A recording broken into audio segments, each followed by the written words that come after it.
Okay, welcome, David. It's a pleasure to have you here.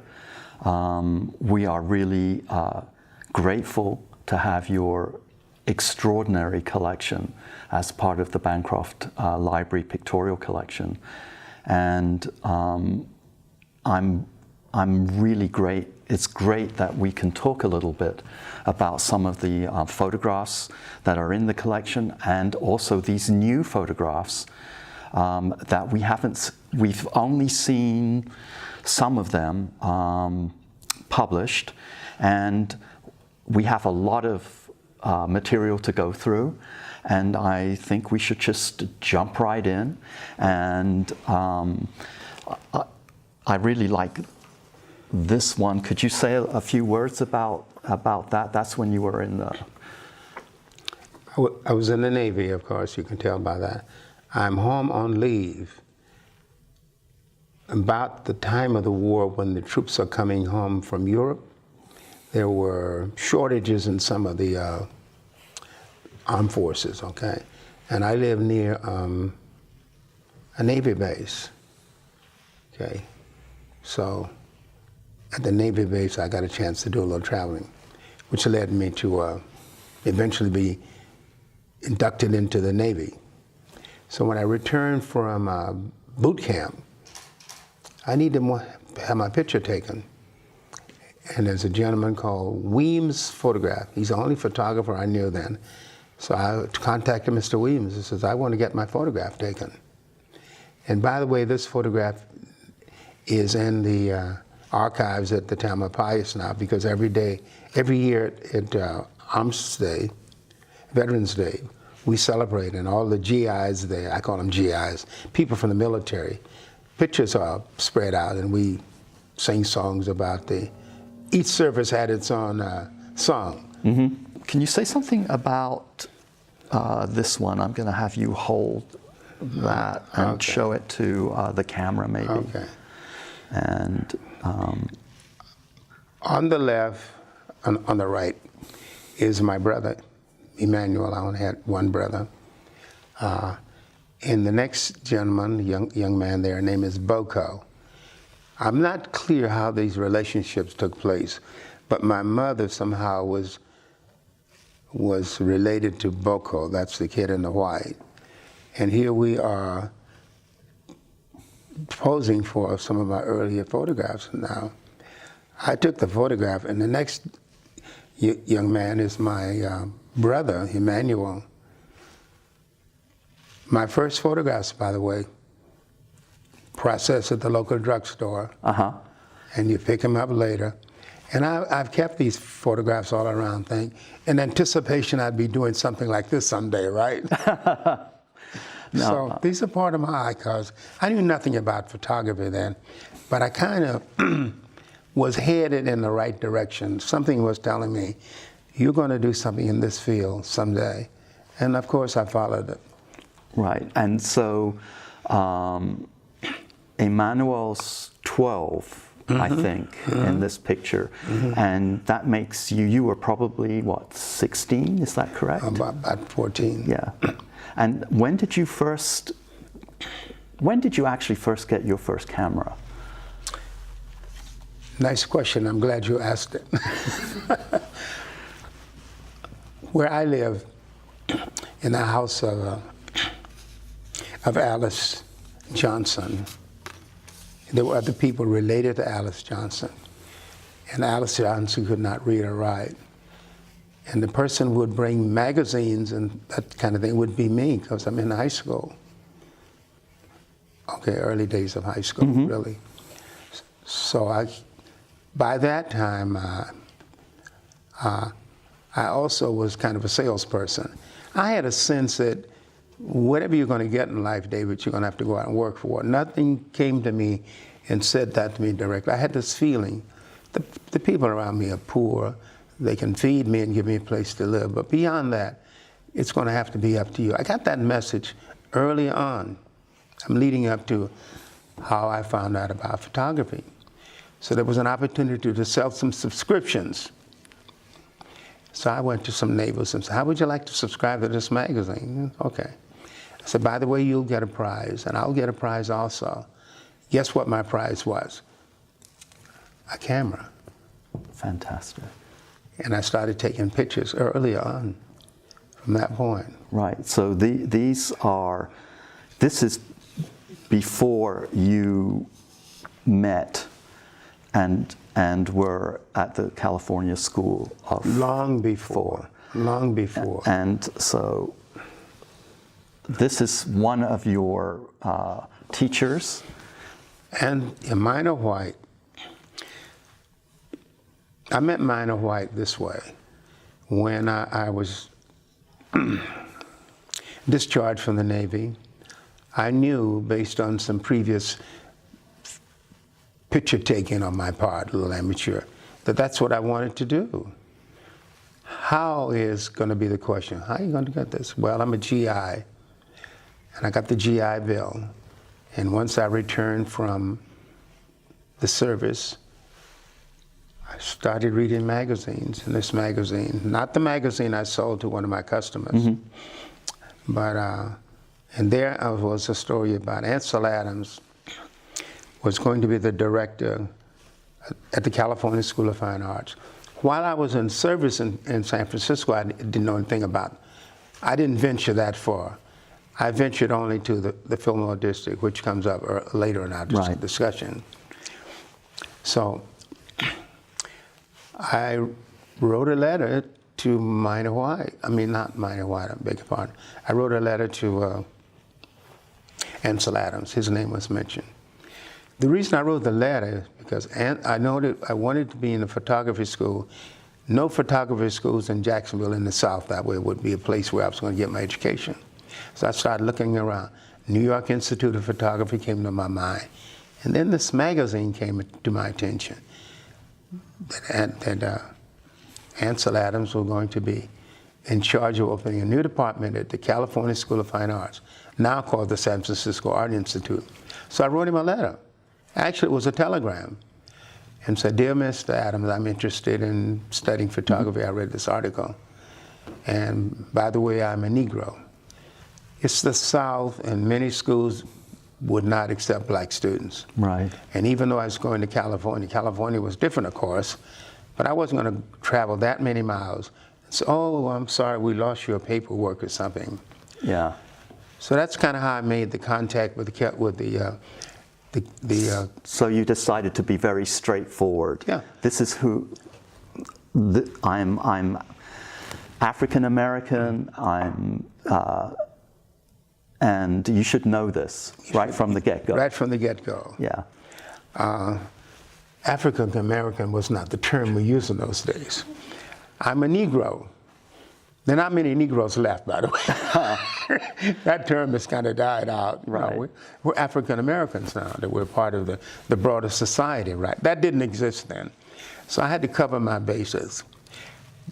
A little bit back, now I'm discharged from the Navy, and I'm working at a local Navy base. So I went to my boss and said, "Look, I'm probably going to be leaving you soon." He said, "Why?" I said, I want to study photography. I got the GI Bill. And I'm applying. He said, "Well, let me know."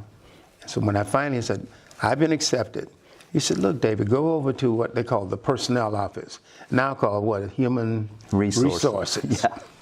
That's the more up-to-date term. He said, "Go to personnel office and get a year's leave of absence, okay? And things don't work out in California. You can come back for your job." It turned out that going back to my job, I had the funds to make that trip from Jacksonville, Florida to California, San Francisco. That was the interest. Not so much it was Ansel Adams, but I'm coming back to San Francisco. I was in the Navy there, and I have some friends there. In fact, some of the pictures that you'll see were taken once I got back. That's kind of was my journey from Jacksonville, Florida, to San Francisco. Can you talk about this handsome fellow? Well, I'm trying to figure out. You were, how old were you with this one? When this photograph was taken, I'm trying to figure out how old I was here. I'm trying to put it together. It was taken in San Francisco, of course. And I'm wearing a tie, and I got a nice suit. So I must be working someplace that I could earn that. I would put it the early days of my arrival in San Francisco, okay? And when I could afford these kind of digs, they call them. Right. Yeah. And a friend of mine, I'd met several photographers, and I believe that photograph was taken by one of my photography friends. I don't remember exactly, but this shot was taken in San Francisco. It looks like it was taken perhaps in the Marina District even, or by the waterfront. It's the waterfront. It's down at the waterfront. Yeah, I see that. It could have been while I was a student that we went down to the waterfront maybe to take some photographs on a field trip. Right. So I had to look my best, of course. These two photographs and this one here, Fillmore Street looking south, is that correct? Mm-hmm. This is this is one of your iconic photographs. Correct. And I know some of this is in this wonderful book by Jacqueline Annette Sue. And we'll talk about how this came about a little bit later. Sure. But can you tell us how you came to make this and this photograph too, which is also in the book? Let me do it in this order. Okay. Okay. This is Fillmore and Geary Street. Okay. Fillmore and Geary Street was kind of the cornerstone of the Fillmore district. It's almost a capital corner, which went through tremendous changes over the years. So I got to know Fillmore and Geary going back a little bit in the Navy. I'm taking my liberty for the weekend, and I stop at I took the Greyhound bus. The Navy base was down in Tanforan, down that area where the airport is today.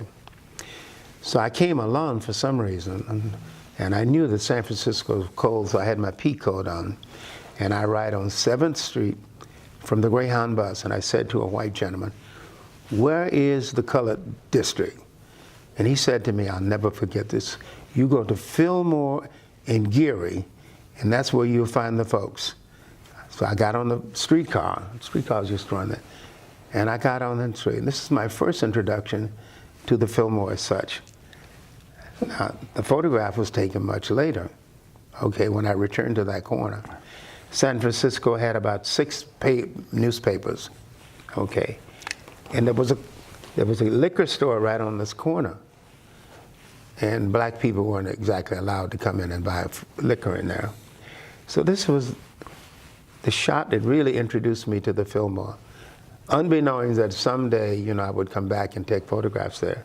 So the photograph was taken once I returned to California, was in class in school. That was just a memorable corner for me. Yeah, yeah, and yes, you're right. I can see all the newspapers. All the newspapers. The Chronicle, the Examiner, the News. There were several papers, they're all out of business now. Right. The only paper surviving is, of course, the Chronicle. Exactly. And the Examiner. So this is what you would see that time on Fillmore Street. That has totally changed today. Yeah. There's Fillmore Street has been buried. All these are gone. And so this is not a photograph that you took with a large camera on a tripod, or is it? I mean, did you set yourself up on the corner there, or were you using... I took it with probably a Rolleiflex, because when we stopped using the film cameras, we stopped, not the film, but the larger format, 4x5, we started using, because it's more, you can tell things are going on here. So if you're going to take photographs, you need a smaller camera. Right. So you can take the action. So this was on roll film. On roll film, that's right. That's yeah. right. Yeah, it's really, I love the expression. And this looks like the newspaper vendor here. That's the newspaper vendor, yeah. Yeah, that's really terrific. He was on that corner all the time. And right here is the bar. Is the bar. That's okay. the bar, which I never went in for a drink, because I didn't drink. One thing I forgot to ask you about is this camera that you've brought, which is not the camera you won, but the camera that you actually purchased. That's correct. That's right. That's right. And how much did that cost you at that time? Well, given my budget in those days, if it was $5, that still was a lot of money for me. $5 was a lot of money. Right. Because I didn't have an allowance. The money I had to spend is money I earned, either on a paper route, or what I earned more money was when I went to work for the Navy part-time during my high school days. Right. So it would be around that time, and I knew that I was going to Washington, D.C. to visit my cousin, and I knew that I probably needed a better camera. So in preparations for that, I went down to the local hawk shop and said, may I see that camera? He said, yeah, how much you want for it? $5, that's a lot of money. Oh, normally I get $6 or $7, but I'll let you have it for $5. That's part of his conversation. Right. But I wanted to be well equipped when I went on the trip. And that camera came in handy. Right. Is this the camera you brought with you when you went to study with Ansel Adams and Minor White? Yes. This was your equipment, essentially. That's my equipment. Yeah. So when they asked me, back to that for a second, I said, well, David, what camera do you have? I said, oh, I have this Eastman folding camera. That's interesting. But we'll probably have to look into this camera business. Just to give you a sense of the support I got living in Ansel's house with Minor White and a few other people. Ruth, Mary, and Baruch lived there also. So the next day, several days later after I arrived and got acquainted with the people, they said, David, we got something to show you. So what is that? A 4x5 view camera, 6 holders, and a case, and a Western Master 2-meter. I said, David, you probably are going to need this.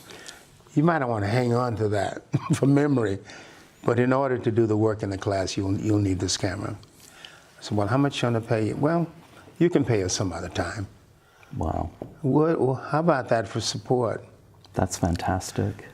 And I was living in Ansel's house, and the man who was going to be the director of the School of Fine Arts, Ruth, Mary, and Baruch lived in that house.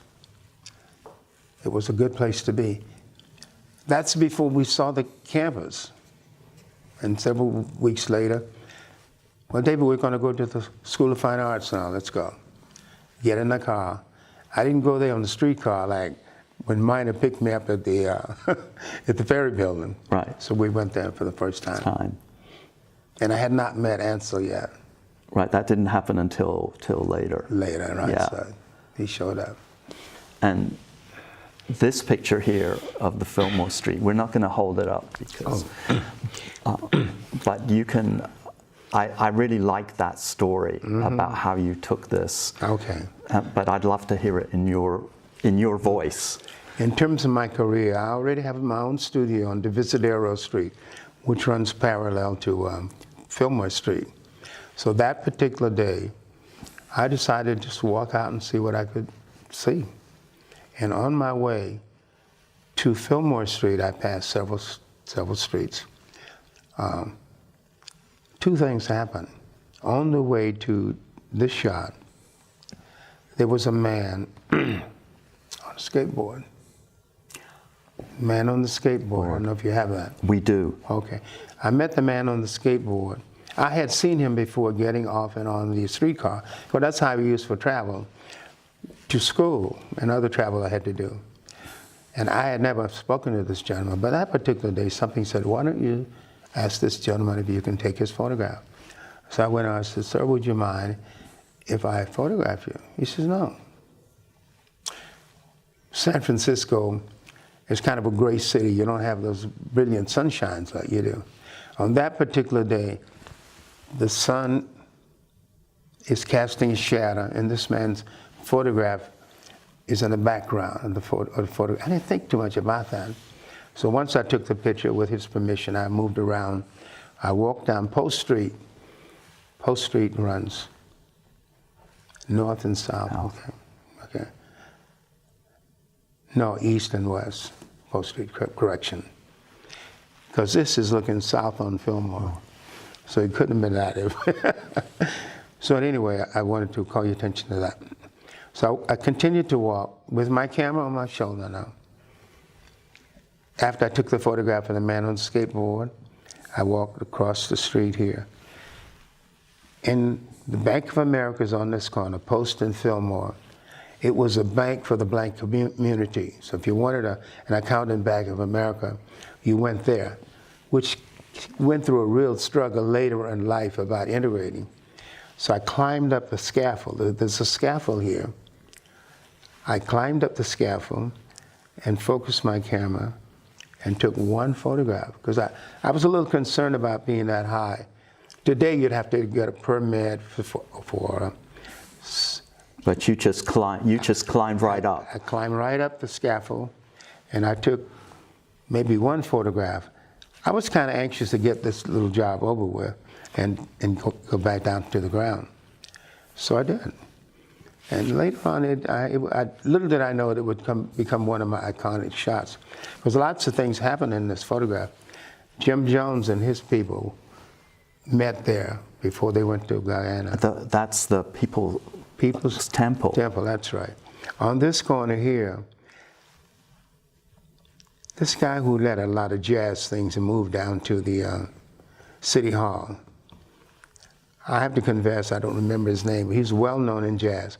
And this whole area here in the Fillmore district was owned by a black gentleman. And he owned so much property there until he was called the mayor of the Fillmore. Mayor of the Fillmore. So this photograph has been seen quite a bit, and we have some 16 by 20s. Right. I think you have that in your collection. I think we do. I find this really fascinating that this picture in some ways is related to your iconic picture of Fillmore looking south. And you had seen this person many times, as you said, and you just took this. Tell me. Just for casual. My tripod, I'm leaving my studio for that day, and I'm just walking through the Fillmore district. Across there's a park there, near Mount Zion Hospital, right. Which is where I went to work much later. So just walking through to see what would come to my mind, what image would come out of nowhere that would attract me. So here's this gentleman, as I mentioned earlier, there are days you don't have the sunshine in San Francisco. It's a gray day many times in that city. And here this gentleman sitting on the skateboard it was almost set up for me. Yeah. Okay? Yeah. Prior to my taking this photograph. And I took my time after I spoke to him and asked him if he minded if I took his picture. Mind you, I didn't ask him any questions about his background, like how did you get this way and where do you live and how do you manage. That wasn't my business. My business was to get him, to treat him with dignity and have him agree to let me take his picture. Everything is in my favor now. The sun is working for me. The shadow here is working for me. Otherwise, it would have been a plain background. And the background here is working for me. I had all the ingredients I needed to produce this photograph. The shadow is essential. If you took the shadow out, That's right. it would still be a good portrait, but it wouldn't be a terrific portrait, which That's it right. is. I really like this picture a lot. You know, it's kind of, I think that photographers go on, we can get into automatic, where you don't give a lot of thought. It just goes through your mind and you say, that's it, do it. I'll come back later, I'll see him another time. No, this was the time to take this photograph. Everything was going here. Nature's with me. The sun is with me. What I really,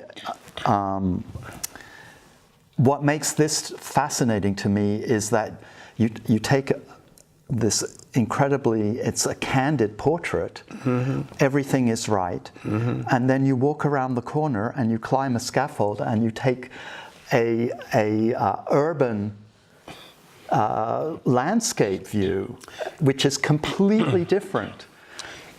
You know, athletes will say that when they, when they hit several home runs, it was kind of their day.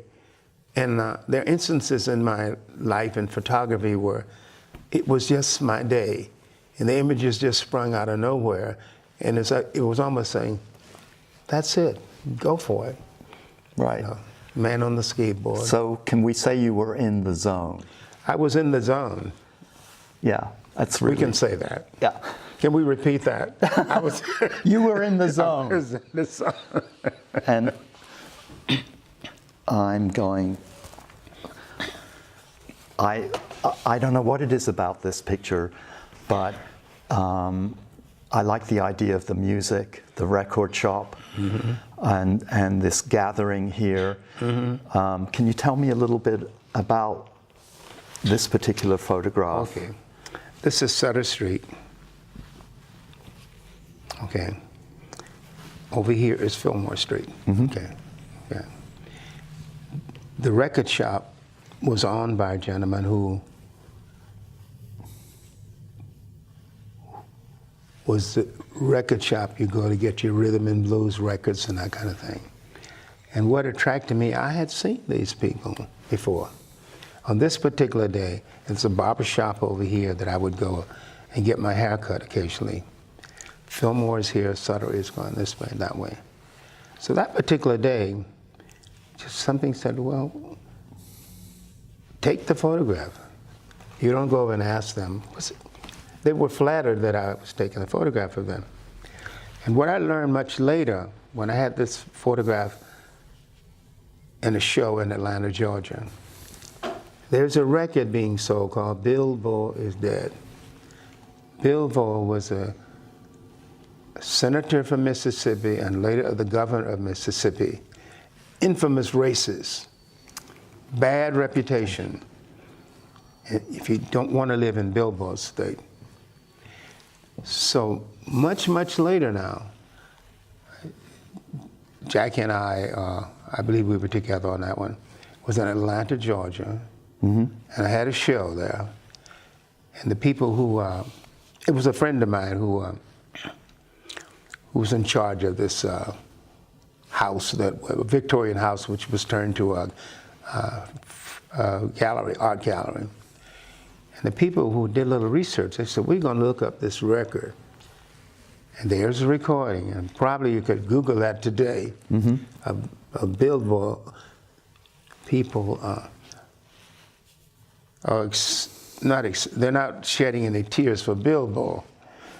And they're not exactly saying, we're glad he's dead. We'll have to do a Google search and get a copy of this. Okay. It still exists, because at that particular show, the people there who were the curators and putting the show together went online and got I never heard it, but say they got the copy of that. We'll definitely have. We have to get that. We'll have to do that. Nobody seems to mind. There are actually a couple of there's a man who is seems like he's looking almost directly at you. Yeah, I had seen him before. He didn't have a great reputation in the community, but he was a nice guy. He's a nice guy. but they're, you know, they're comfortable with you. It was a hangout on the corner. You know, it was, the guys would just kind of hang out and check out the chicks and so forth.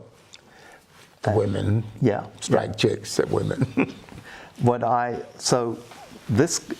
love this because this can segue into what you just said before. Is this the barbershop that was around the corner or next to the record store? It's on the other side of the street, near what would be Webster Street. See? Fillmore is here, and then Webster Street is over here. And that's where this street goes here. So talk a little bit about, I think this is a really, you know, it's very intimate getting your hair cut, I think, you know, and there you are. If you got hair. Yeah, you need to put this, if you've got hair, right. If you got hair. No. That is a prerequisite, Yeah. This is a place, this was my barber here, okay? And I will happen to, I said, would you mind if I take some photographs here? Mm-hmm. He said, no problem. On this particular day, the guys are getting their haircuts. I didn't get a haircut I purposely went there to take a photograph there. And Jake, he gave me permission to do that. So other people, this gentleman is not getting his haircut, but he decided he wanted to be part of the photograph. What's interesting about this photograph, one of these gentlemen, I don't recall which one, let's call it this gentleman, daughter saw the photograph, and when I lived on Central Avenue in Haight-Ashbury, came over and purchased a photograph. Really? She says, I want that picture of my dad. And later on, there's an editor of a newspaper now, talks about the Fillmore, purchased this photograph. A lot of things went down in the barbershop. Guys would talk about gambling, we'd talk about the women, we'd talk about whatever guys talk about in the barbershop. Right. It's not a place you take your kids. What I find, what interests me about some of these pictures, in fact most of them from the Fillmore, and we were only showing a few, is access. These people were comfortable enough with you, and you had access to this scene here. And this is a question that I've been thinking about. Let's just put it this way: if I had a camera and I were at that time and place, I don't think I could have taken a picture like this because I'm white. And also, I think you're part of that, you're part of the community. Do you I feel that your photographs, because you're part of the community, have a special intimacy that I don't think someone from outside of that community could have portrayed. How do you feel about that? I think you're correct, unless you knew someone here, you had some acquaintance there. But I was a regular customer there. They knew me. There would have been a hesitant. The minute I said, get out of here, don't bother us. There have been some, you wouldn't have had the freedom that I had just to go in and snap it, because I'm part of the community. And this is my barbershop, and that's my barber. I already had contact here.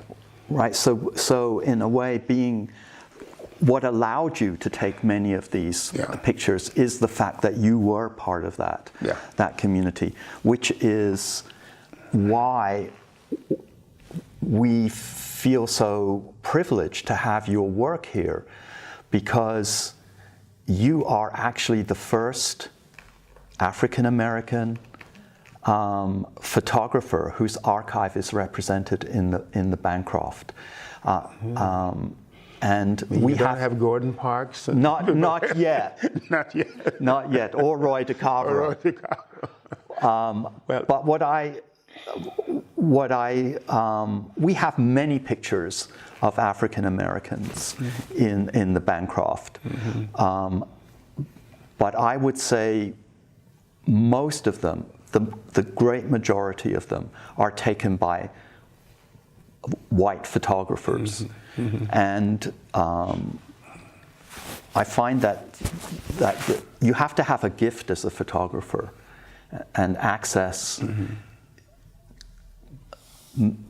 Getting access is one of those gifts. Now, we do have some marvelous photographs where photographers who are outside of that community have gained access.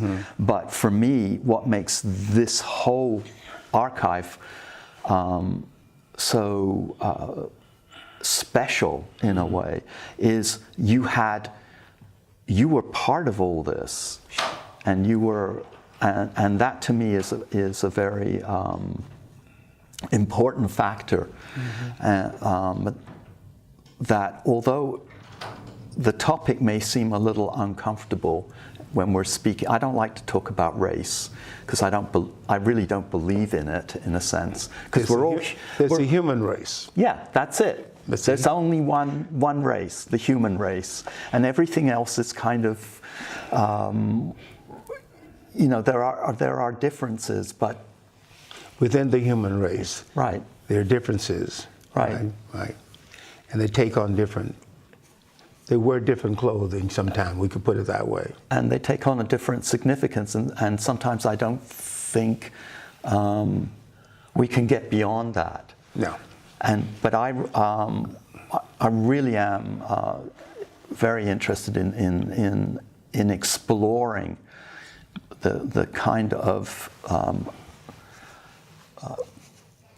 documentary value that only someone who is really part of the community could actually, and I think it shows in a lot of your work.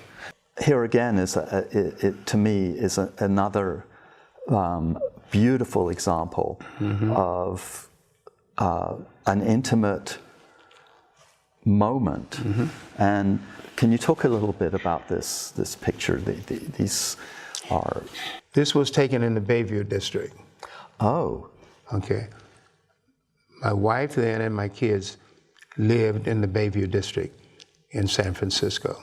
That's where the people who worked on the ships in the shipyard. Right. That whole neighborhood has changed now. Yes, yes. Changed immensely. So I would go out in the evening to see what was happening in the neighborhood. And this was a little joint down. We're now in that same place, like is where the huge post office is today. Back in those days, it was garbage dump. But it was where the housing projects were.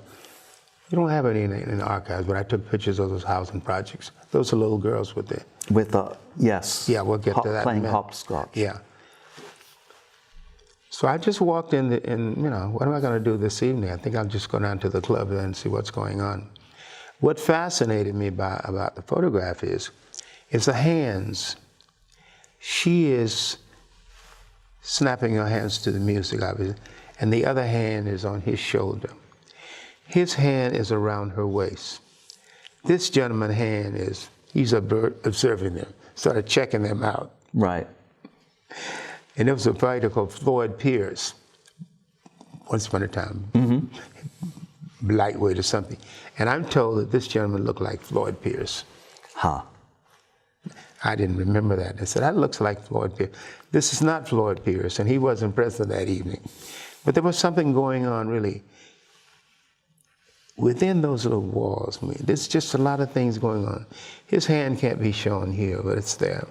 It's a lot of hand action here, if you observe. Right. 1, 2, 3, 4, 5. Right, right. And the way he's dressed, he's sharp. He's got his Sunday vest on, and she looks very hip. Yes. With that hat and her expression. And yes, you're right to point this out. I hadn't. He's checking them out. He's checking them out. That's really great. And I would suggest that she's having a good time. Yes. I don't know what happened before or after, but I was only interested in the moment. in the moment. So this, if I may reach here, this is a fascinating picture to me. Yeah. This is like, That's also in the Primolon ballroom. Primolon ballroom. There's some discussion about this man, his name. There was some difference of opinion on who he is. Vernon Alley. Vernon Alley. To me, it was Vernon Alley. He identified himself as Vernon Alley, and he frequently attended this Primolon ballroom. And what was unique about Vernon Alley's music, he had a speaker hook up to his bass violin, okay? And most of them, you get the sound, but he put his on sound. The liquor is there, he's probably drinking a little bit. And this gentleman is busy with here. And the Fillmore District at that time, very many young black folks visited the Fillmore. So if you want to hear some jazz, you had to go to the Fillmore. Not the Fairmont Hotel on Nob Hill there. Yeah. No, they had a different policy. I'll tell you about that when we do Nat King Cole. Okay. About the Fairmont. But this was the place where the action was. And you could walk in. I didn't drink. I just walked in and did my thing. Nobody bothered me. So, and this has been published a few times. It has, and it's in this book. What strikes me, again, is that you have a mixed audience here. I think so, yeah. Yeah. If you're a white boy, a man or white, and you want to hear jazz, you had to come to the Fillmore. You had to come to the Fillmore. That's right. And there was no problem. You could walk in the Fillmore, nobody bothered you. There was no disturbance. People were welcome in the Fillmore. And what's interesting, not too terribly long ago, I had a job. I was working down in the valley. And the people who owned that building showed up at a show that I put on down in the valley. And she said, yes, my husband and I, we rented that space, which previously was a skating rink. Right. Yeah.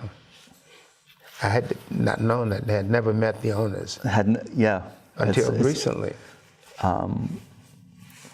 It's a small world in many ways, right? And tell me about Camille Howard. Camille Howard. Camille Howard, okay.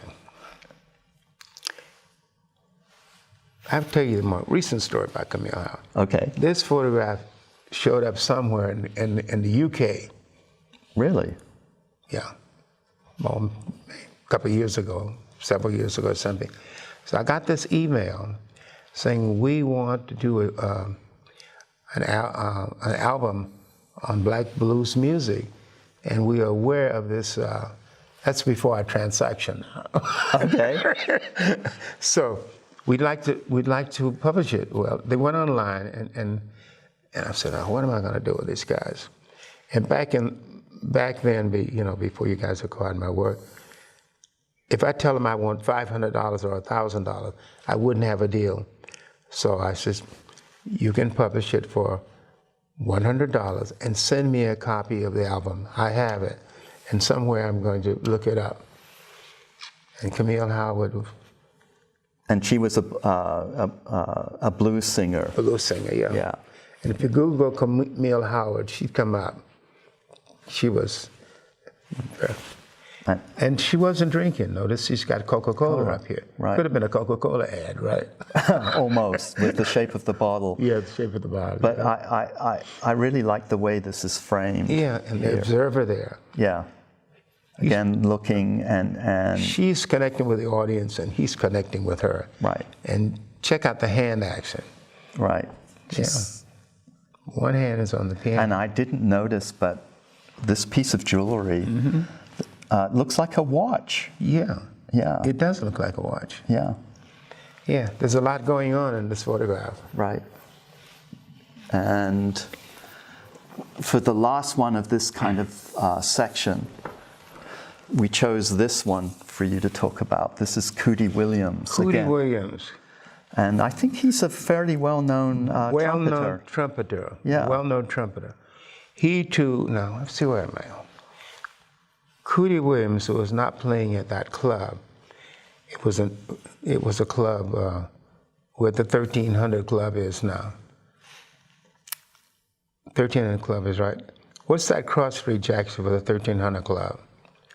It's Fillmore and what? I don't. I know where it is exactly. I can. Yeah, it's right on that. It's right on that corner. Right. Eddie. Okay. 80th Street is here. Fillmore is here, and behind what is now the 1300 Club, that building, was a hotel. And on weekends, they would have the jazz artists in there, and I would go in there. I lived out, even though I lived out in the Bayview District, I would come over and photograph him. And there he is, doing his thing. And I actually, I really enjoy this shadow, this silhouette of this hat. Mm-hmm. It becomes part of the composition. Yes. I got no time to rearrange people. So, sir, would you mind stepping aside? Right. You have to visualize it right then. That's right. And you accept it as it is. Right. If something is going on, it attracts you. And I also, it has a relationship to the symbol here on the drums, on the drum set. The shape is very similar. It's as if he's framed in between these two objects. Yeah. Yeah. It's not a whole band. There's a saxophonist here. And the drummer. And the drummer probably over here. A bass player. And, yeah. But Cody stands out because he's the man on the trumpet. And the mic is here. Right, and I also like the way you've got this angle. It's very dynamic. Oh, thank you. Yeah. Because that's what's part of my style, right? Being dynamic, yeah. You mentioned the difference between what was going on in the Primalon and ballroom and the other music venues in the Fillmore. And then you started to say this was not like the Fairmont Hotel. And obviously, I believe this is in the Fairmont Hotel. It's in the Fairmont Hotel. So occasionally, social groups would give these events, fundraisers. And I was invited to come to the Fairmont Hotel. Was not a paid gig, Just come and take some pictures for us, David. I said, I'll be happy to do that. So I'm in the audience with some of the other people, and Nat King Cole is going to perform. Now, what was interesting about the Fairmont, black entertainers could entertain there, but they were never part of the house band, Okay. And the Fairmont in those days, you could not be a guest there. Either. Yeah. But you could rent some space there, So I knew that Nat was going to be there that evening. So here I am now. How am I going to get the photograph of him? I didn't want to have someone standing up, he's by the piano and smiling. Why don't I get Nat in action? This lady is approaching because she wants to get his autograph also. So my sense of imagery and so forth told me that, why wait? Take his photograph now while he's assigned. I don't want you, or you can get a big smiling photograph. That wasn't my style. I'm bragging a little bit, okay? No, that's, you have bragging rights, believe me. Well, thank you. So David, if you just wait a moment, this action will be over. Then this lady can get a photograph standing up with Nat King Cole. I don't recall that I ever took that photograph. I think when this was over, I was finished. I felt that you got it, Dave, so don't push it. Right. So that's what happened with the Nat King Cole. And he didn't sing Nature Boy that time. I don't think Nature. He didn't sing that. He didn't, Yeah. he was such an iconic fixture Tell me about it. at the time, and he was beloved by Everybody. yeah. And I really like the expression on this woman's face here. She was part of Yes, ma'am, I will get to you, but meanwhile, I have business here. right. And it played a part for me, and she eventually got her autograph, I suppose. Right. Eartha Kitt. I'd been listening to Eartha Kitt's music for a long time. I didn't dream that one day I may have an opportunity to photograph her. There was a newspaper in San Francisco called the Sun Reporter. It was owned by a judge called, what was he? A doctor, Dr. Goodlett. Dr. Goodlett. There's a street named after Dr. Goodlett in San Francisco now, courtesy of Willie Brown. And there's also a statue. Yeah, there's also on San Pablo. That's right. Of him. That's right. Yeah. Dr. Goodlett said, "I want to hire you to take some photographs for my newspaper." There was another photographer around town who used big flash cameras and all, and Dr. Goodlett felt that he was a better photographer because he had a big flash camera. So I said, "What do you want me to do, Dr. Goodlett?" He says, "I have some newsboys, and I'm giving them a little event, and I want you to go over and photograph them." I said, "Okay, I'm willing to do that." So I went over and I photographed. He said, "Eartha Kitt is in town and she's going to entertain them and give them presents," which is what's going on here now. 4x5 view camera, several shots, okay. And this little boy happened to be putting his hand over his face in one of the photographs which I used. But I had my flash photography technique down, and I knew I needed a 22 bulb in order to have sufficient light to capture. And I knew I probably should use a view camera. So I set my camera up, and if you notice right here is a little bit out of focus. And this little boy, he had a speech impairment, this little kid. But all of these kids were newsboys for the Sun Reporter. So I took that picture of her. And I took one other picture. I don't know if that's part of the collection. It is. Okay. Because you have so many great pictures, we could have gone through many more. Yeah. But I was really interested. And I am, I'm actually, we can segue back to the studio. Right. And she signed it. Yeah, there's more to the story now. Oh, good. That's only part of the story. Years later now, I'm living in Miami, and Eartha Kitt has a show there. And I went over and told her that I had taken photographs of her some time ago. And little did I know, another 10 years or so, I'm living down in the valley, okay, and Eartha Kitt is appearing up on Nob Hill, one of the hotels around. It's not the Fairmont, it's the other big hotel over there. Yeah, the Mark Hopkins. Mark Hopkins. She's appearing there.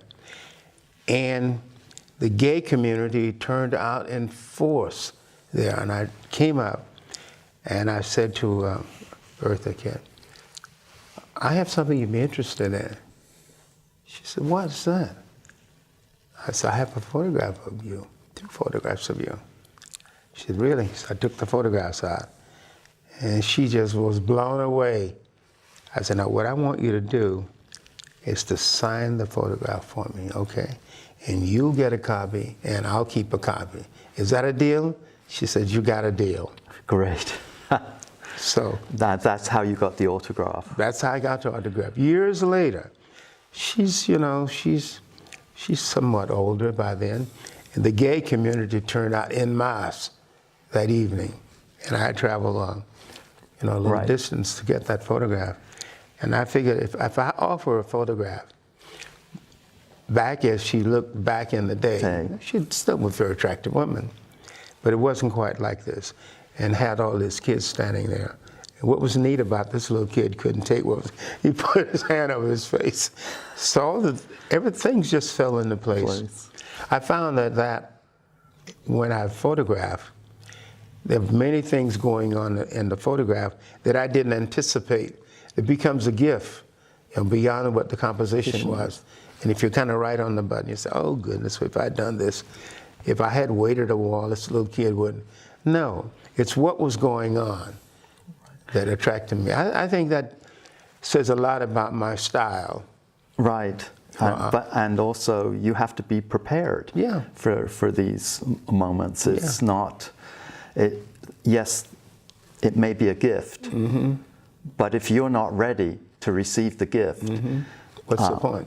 Yeah. You miss it. You miss it, right. And I actually think that makes, he seems as if he were very shy. Yeah, he says, and look how they're dressed. Huh? These little kids. These are not poor little kids from the ghetto. Right, and they were all newsies. Yeah. And it was nice that the Sun Reporter wanted to award these kids and asked me to go and photograph them. There was no money in it. I didn't get a big fee from Dr. Goodland. Right. And he probably published it in his paper, but I was the recipient of the gift. Yes. I think that way. And here's I mean, you photographed, I know there's a picture of W.E. W.B. Du Bois? Yes, in your collection, but I chose this one for you to talk about, that Langston Hughes, and I know there is a letter that, so can you talk about that for just a little bit? There is a church in San Francisco called Jones Methodist Church. Willie Brown was a member of that church. And Reverend Boswell, Hamilton T. Boswell, never forget his name, was a mentor for young blacks who wanted to get into politics and encouraged Willie. I don't know where it ever appeared in, but I met people like Willie Brown there. And there was another group, was a poetry group of people, a book club within that church group.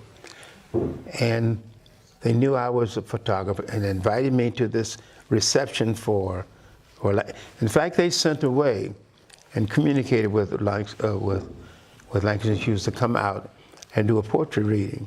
And after the portrait reading, this is a reception, and I happened to be there.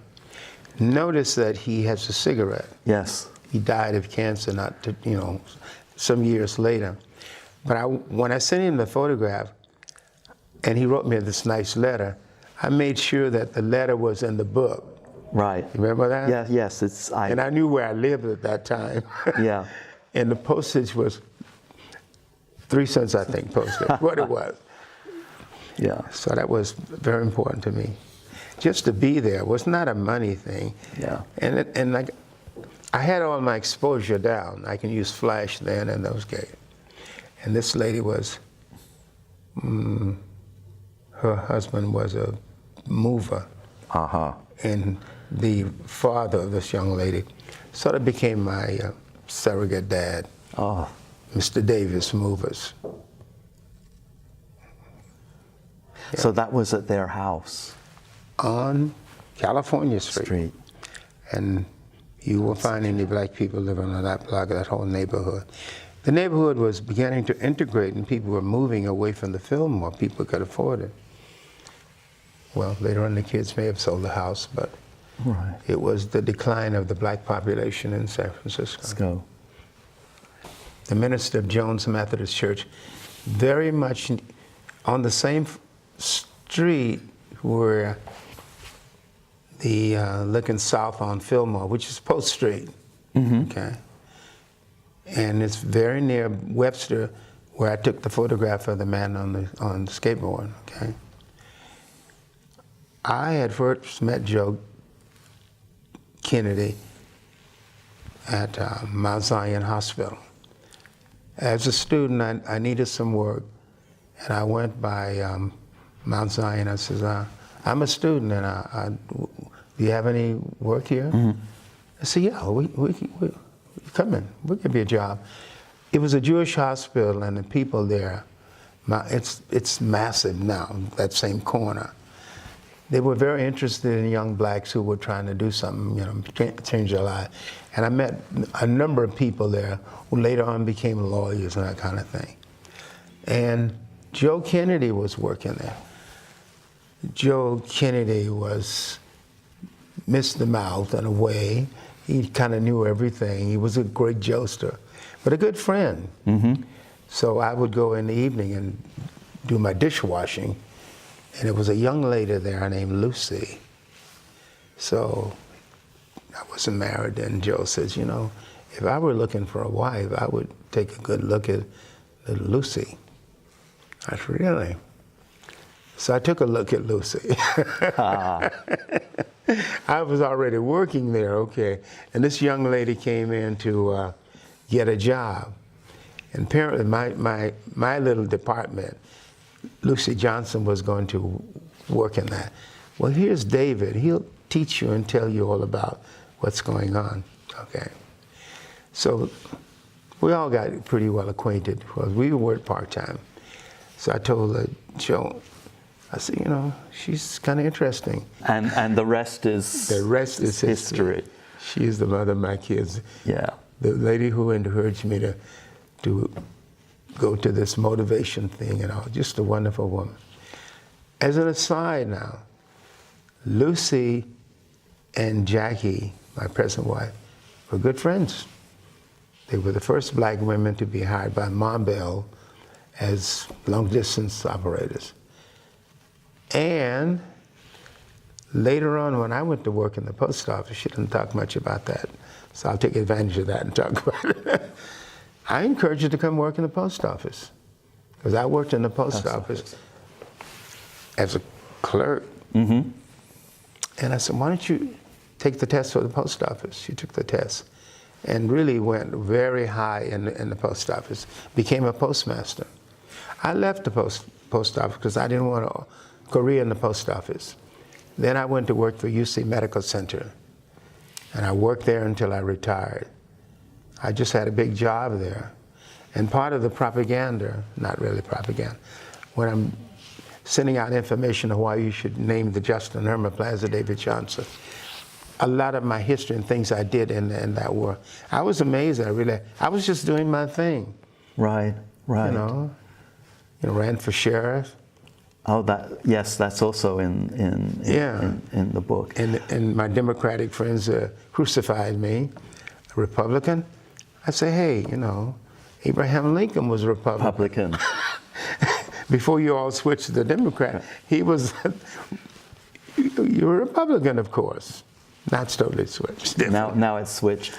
By the time I was leaving Mount Zion Hospital, while I was there was a big ad in the paper.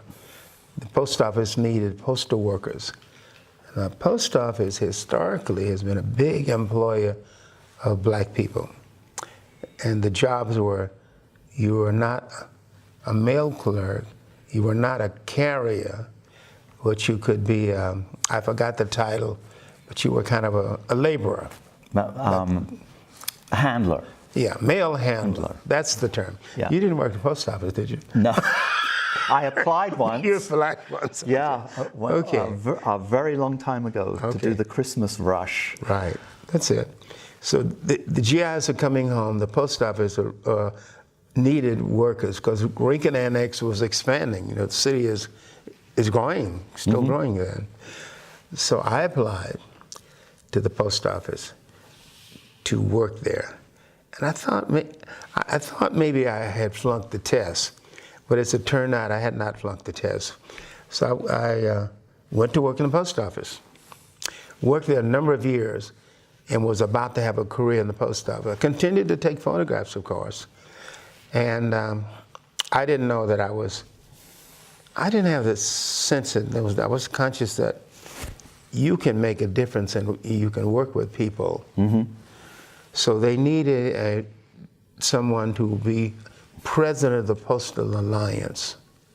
The Postal Alliance was a historical organization that black people organized over the years to demand equal rights in the post office, okay? So, David, are you interested in becoming president of the Postal Alliance? I said, sure, I'll be president, okay? So I became president. And each year we would put a club event on called the Postal Alliance, and we would sell tickets to raise money. And these ladies here she was Miss Postal Alliance for 1960. And Byron Rumford, who was an assemblyman from Berkeley, the pastor of the Rumford Fair Act, we asked him to come and be our speaker. And this lady was one of the contestants. So that particular night we crowned Miss Postal Alliance. Okay, so I have as president, I'm in the photograph. Staying on the same subject, it may not have been that same evening, but we would give events. And on another event, we had another Miss Postal Alliance, and I was still president. And I got a chance to give her the award. So that was my life in the post office. Right. What is interested in Jackie can tell her own story. After I encouraged her to come in the post office, she went up the ladder and became a postmaster. That's really fantastic, actually. Yeah. I just found that Christian would say that we all have certain gifts, and the ability to discover that gift that you got and utilize it. I think it's just kind of a miracle, and I said that to young kids. I said, we're all gifted. You got to find out where it is. Right. Where it is. Find out what you like. Yeah. Find out what moves you. That's my success story. Yeah. What my motto is nowadays is look for the positive results that you want. There are going to be some negatives, and you're not going to make them, and you're going to make some mistakes. You're only human. But I found out with that had been working for me all my life. Leaving Jacksonville, Florida, going that many miles, Yeah, you really made a cross-country odyssey, and it really is an amazing journey. I wanted to ask you also about this man. I remember you telling me, this is at Bank of America, if I'm not mistaken. Where's the other picture? Looking down Fillmore. Looking down Fillmore. Okay. Just for a minute. During some of the civil rights struggles in San Francisco, I think it was CORE, one of those groups. I kind of forget their name. They worked on the desegregating the automobile row. Oh, I remember. Yeah, I've seen photographs. That was the group. Okay. Carlton Goodlett was aware that Bank of America was not with the program. Things were changing in San Francisco, and these companies who had businesses there were hiring black people. Bank of America had a hard time getting the program. They finally gave in, and this gentleman, and there's another photograph of a lady too, I don't know where that negative is. The two of them were hired as tellers in the bank that's right here. It's right on this corner. It's the Fillmore's Community Bank of America building.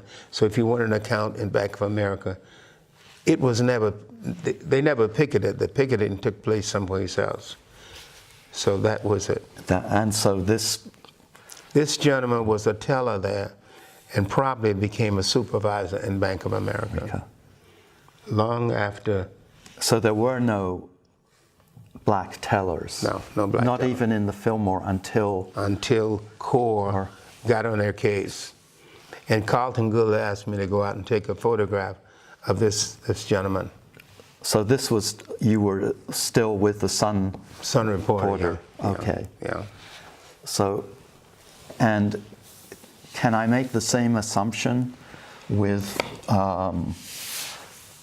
this picture, did you do this for the Sun Reporter too? No. No. The Sun Reporter's gone. I knew Willie when he was a member of the church over there at Jones Methodist Church.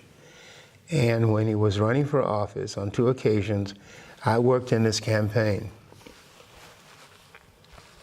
I don't know if he's nominated me for Mr. Justin Herman or not, but that's another story. Okay. So Willie and I so this is over in North Beach, very near, what is that main street on North Beach? Columbus. Columbus, because the School of Fine Arts is up the hill there. Right. It's very close to that. And there was a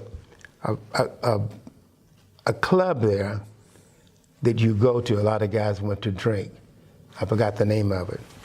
Well, Willie had his campaign going there and asked me to come over and cover it for him. And these ladies worked in his campaign. And did I get a fee for it? No. I did it for Willie. Yeah. Because I wanted to see him make it. And this was his first campaign for Assembly. Yeah, because he made it the second time. He didn't make it this time. And the first time, actually, there's another photograph of my son saying, elect Willie Brown. That may be somewhere in the file. Right. Or maybe it got. So Willie and I knew each other very well. I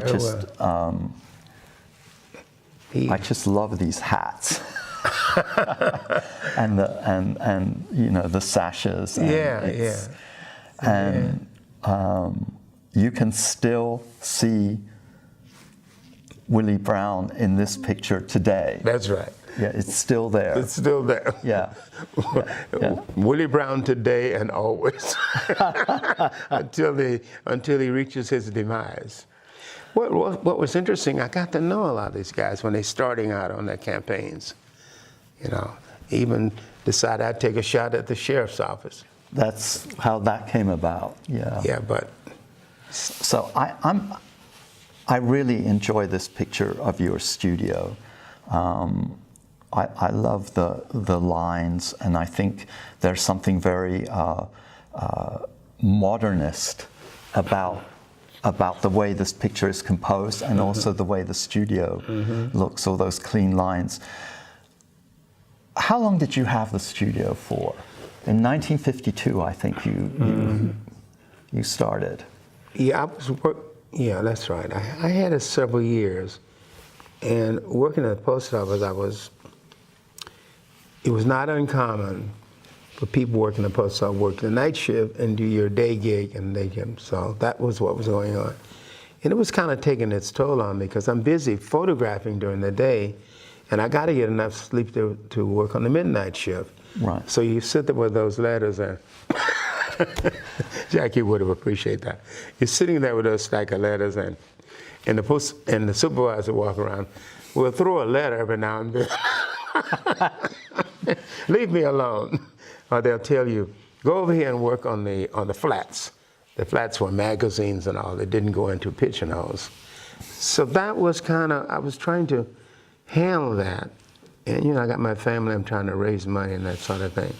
And it just got the best of me. But back to Lucy, and the story about, Ben Sweetland sort of gave you the key. You kind of imagine, visualize what you want. And sometimes it happens. It happens more often than you want to. I guess it even works for drug dealers and other professions that's not a subject here today. Yeah. But it's kind of visualizing. I didn't realize it was happening. I can look back now and say, yeah, I did that at that time. I was thinking about, what if? And what if came? And are you prepared? Are you willing to take the risk on what if? I did it with that. And this was the beginning. Lucy encouraged me to go to Ben Sweetland. And I started looking around. I don't know how I happened to walk by this place. The shoemaker has his shoemaker over here, and walked in. And I don't know how long it had been vacant. And there was a cleaners next door run by a Japanese. There wasn't much going on in Divisadero Street around that time. Now it's booming. And that's where Johnson's studio took place. And I had good friends who would help me design things.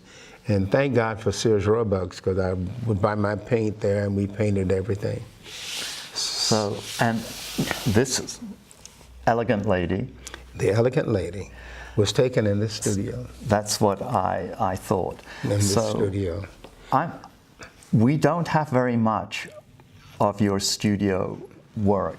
No. Because you must have taken, there are a few others that I can think of, but what happened to all, did you keep any of those? I kept some of them, and some of them I may have lost the negative or lost the print, and that you know, because I did a lot of moving around between that time, but some of them stayed with me, the elegant lady, and there's another one too. A photograph I took. There are two that I can think of, right? Yeah. And the little boy, there's a photograph of a little boy. There is. We actually have, I was going to show you that one. Yeah. But this was my classic. Of all the photographs I took, that and the little boy, I'm trying to figure what I call him. I forgot the title I used. And wasn't that skilled on lighting, but I had floodlights, and there was no flash then. Right. So I had this 2 floodlights, and I said, if I play around the floodlights, I can get this highlight on the hair. And should I try to take her feet? No, just do this much of her. That's all I needed. And she gave me the rest. And she gave you the rest. It's, yeah, the elegant lady. So. Did you also photograph, I saw Mildred Howard the other day. Mildred Howard. A sculptress. She's a well-known artist. Mm-hmm. And she says, oh, I know David. Mm-hmm. He came and took pictures at the high school. Do you remember any of that? She was convinced. And I was kind of interested in because this is also part of the community. Mm-hmm. People would come to you and say, I need a portrait, I'm graduating, I'm whatever.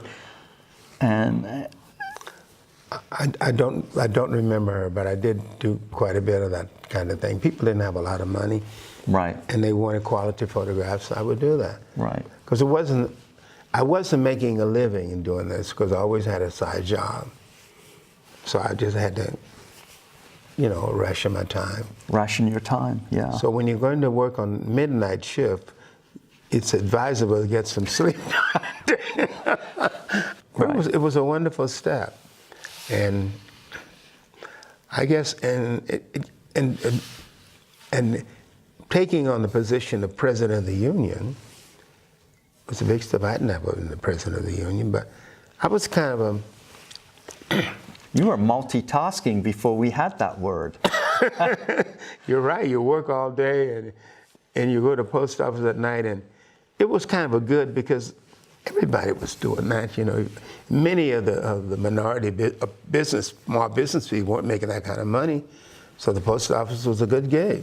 Right, right. You just had to remember the scheme where this letter goes as opposed to the others. Tell us about Clarence. I know you really like this picture because there's a poster that you had made of Clarence, and I think it's so charming. The church in the Fillmore district is Webster Street. That's Fillmore district, and that was O'Farrell Street. Mm-hmm. On O'Farrell Street was a storefront church. Okay. Now, how do I know about that church? When I was in the Navy, first time I had liberty, there was an attractive lady walking down the street, and as sailors would, hey, how you doing now, sweetheart? Words of such, maybe not the same word. Well, I said, well, I'm a sailor, I'm new in town and all that stuff. She said, well, I'm a church lady. Really? Yeah. I go to this church, okay? All right.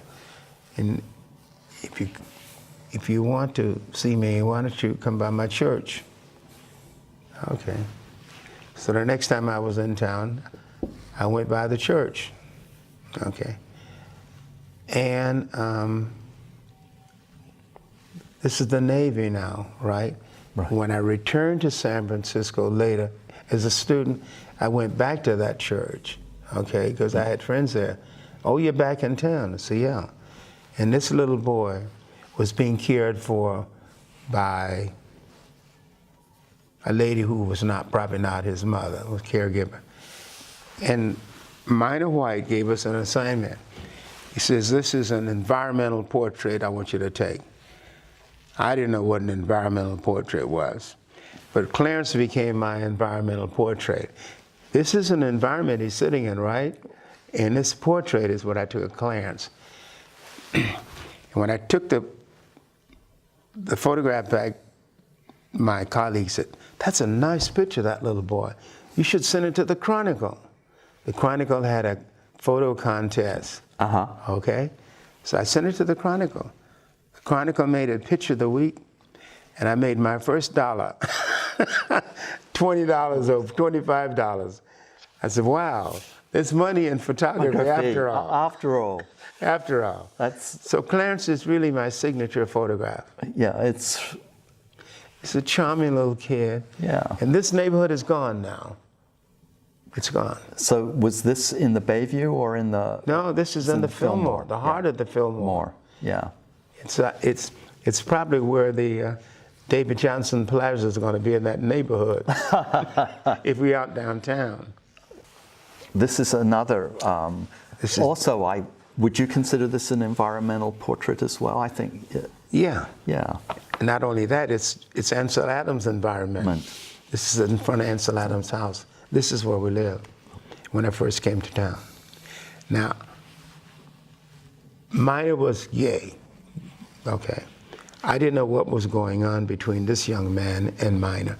I never inquired. It wasn't my business. But he happened to be there. His name was Johnny. And I happened to be. It was a Saturday when I moved away from the house, but I would go over on weekends, and Minor would give me some ideas about taking photographs. This young man was there the particular weekend I came by for some lessons, and I got to know him because he was around every now and then. So I needed a portrait. I asked him would he pose for the photograph. He said, yeah, no problem. I didn't inquire as to why he was there or anything. He just happened to be. He just happened to be there that day I was there, and I needed to take a portrait, and I took Johnny. It's a very compelling. Yeah. I really, and I love the T-shirt and the patches sort of on his jeans, and it all sort of fits together. And this is a beautiful. This is the yard right outside. Background. Yeah. And I'm one of the few people from the Golden Decade can say they lived at Ansel Adams' house. And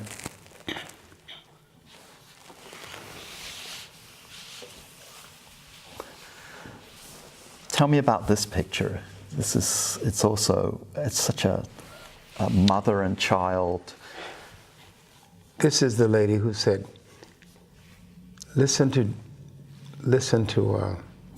the radio program. That's Lucy. Ben Sweetland. It's Lucy. And this is your son. This is Douglas. my son. This is Douglas, right? So, once I found the location where I had my studio, there was a studio apartment, larger than the studio apartment, in the back.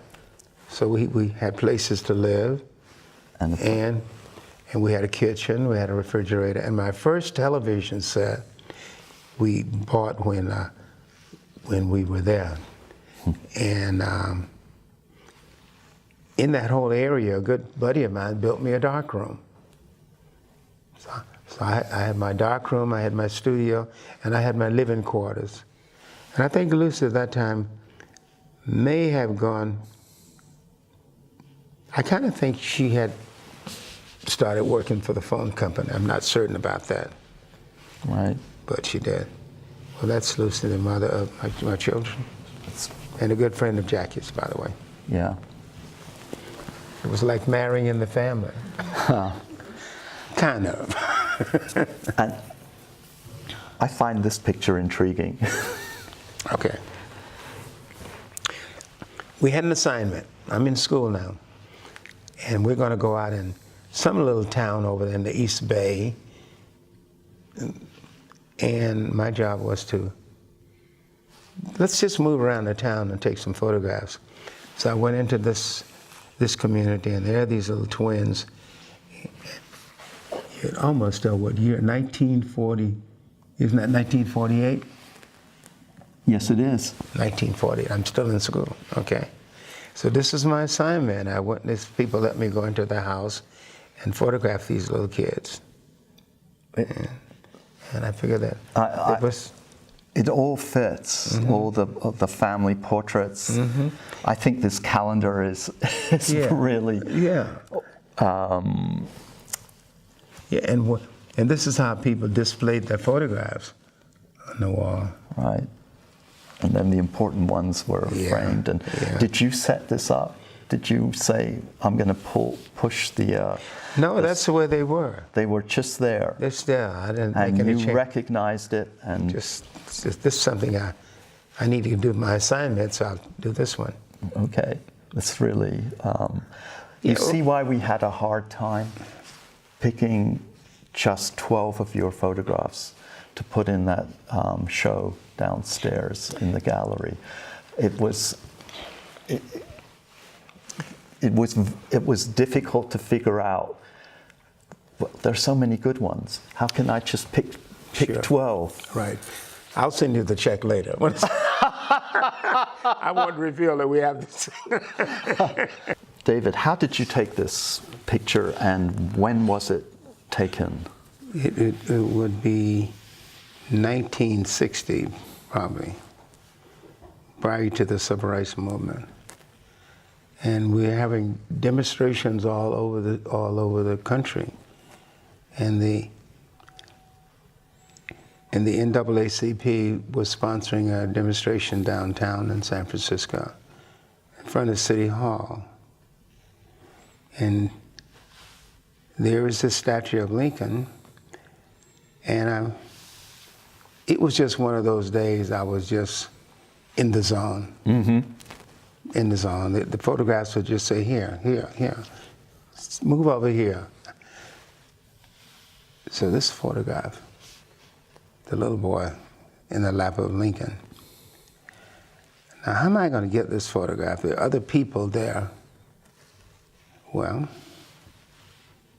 just take it at this decisive moment. We like that term. Right. When these people become less important and it doesn't distract from that. And the boy's looking this way, and these people, you don't even know they're there. Right. They become part of the image without image distraction. And nobody decided to walk away during that moment. So I was just that was my day in the zone. Well, look at where I looked. There was a photograph waiting for me to take it. An image was saying to me, come over here, come over here. Right. I said, just cool it, I'll get to you. This was my gift. It just was my day. I just think, well, the symbolism is remarkable, and the flag and these sort of neoclassical columns of City Hall. I think this is one of the best pictures of civil rights that I've ever seen. It speaks volume about the problem that we're facing. Lincoln, historically, the flag, everything was there. It's almost like the God set it up for me. Right. And, it's, I don't know how to think about this, but a picture like this is still relevant at this very moment. Yeah.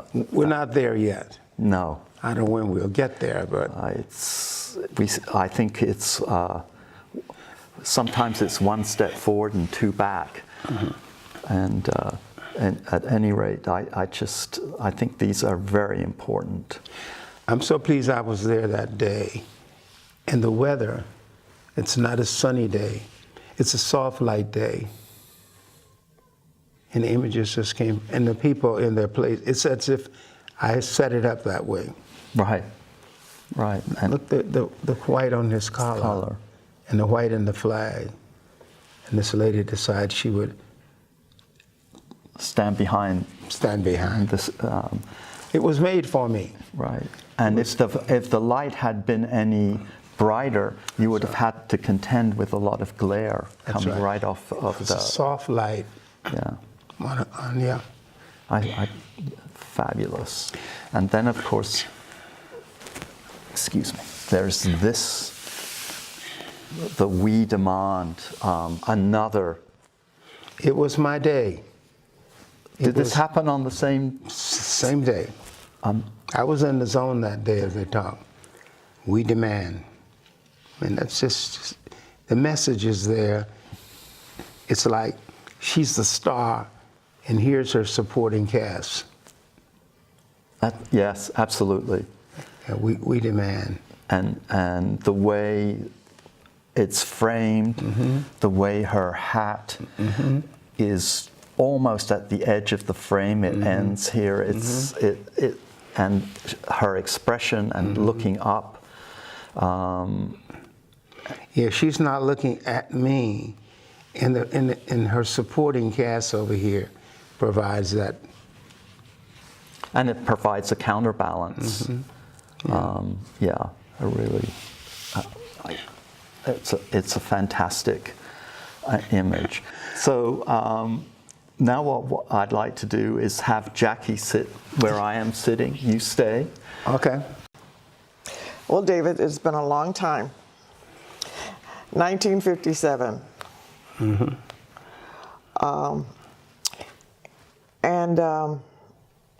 I didn't even know you were a photographer then. You didn't know I was a photographer? No. I thought everybody knew. Everybody but me. And so let's forward quite a few years to when? About 2005 or 2007? Yeah, somewhere along there. And we were talking about a book about you. You said, why don't you write a book about me? And at the same time, I think you proposed. I think the reason why you wanted me to write the book was what came with a proposal for both the book and marriage. I'll marry you, provided you write my story. Right. Well, that's from my angle. What's your angle? Well, I'd like to think it worked, don't you? It's good. It's a great book. I think one of the things that I was astounded at is when I started to write the book is pulling out all of the material on you and all the wonderful photographs that you had. And at the same time I was doing this book, we had a friend, Mindy Steiner, and she wanted to do a film about you. So we kind of coordinated doing both the book, my writing the book, putting the film, and the photographs. And it was quite a bit of research. Took about a year and a half, right? We were looking around and how are we going to get this book done? We talked to a number of people. Remember the other gentleman? Yeah, we talked to somebody in Berkeley about the book. And one of the things that we had was how to get the book published. Yeah, that was, and we weren't sure how we were going to accomplish that, but Mindy was a really quite a contributor to this, because we were making a little DVD, and we wanted to go beyond that and turn it into a book. Yeah, so Mindy made, as she was making the film, which was in the film festivals, quite a few film festivals, she screened most of these wonderful pictures in here. And if it hadn't been for her screening, she was very proficient in screening a lot of these pictures, that they came out very well, so that when they were printed. Then writing, since I had written other books, was not as difficult. I sit down and I interviewed you for your story, and wrote about your story, about what you had done and how you had done it. It helped that I knew your family. It helped that we had known each other for quite a while, too. Yeah, it did. It helped that we known each other for. We had worked in the post office, and we had been in the same church, so our history went back far enough that we were ideally the two people to do this, right? To match the book and everything like that. And we stayed together. And the photographs, one of the things that I noticed, I had a difficult time in finding the dates of everything, tying down the dates. And Jeff Gunderson was very helpful in that, in helping me to tie down the time dates, along with you, of course, because you knew when the dates were. Yeah. But there's a lot of history on you at the San Francisco School of Fine Arts Library. So that helped quite a bit. Then also, I think what probably took the most time was in the back of telling all the things that you had done. I thought that was marvelous, beside the pictures, because you have done more than just take photographs. And I always emphasize that at the specific time. Yeah, I think it was. Yeah, so that's quite interesting. I think some of the things that you did in your life are left out of this story, and would have been more. I don't know whether it made the story more interesting or not, but I think the several of your civic duties that you did for the community or with the community and around the nation was left out. At that time, we were putting a lot of emphasis on the photography. Yeah, but I think you included quite a bit, though.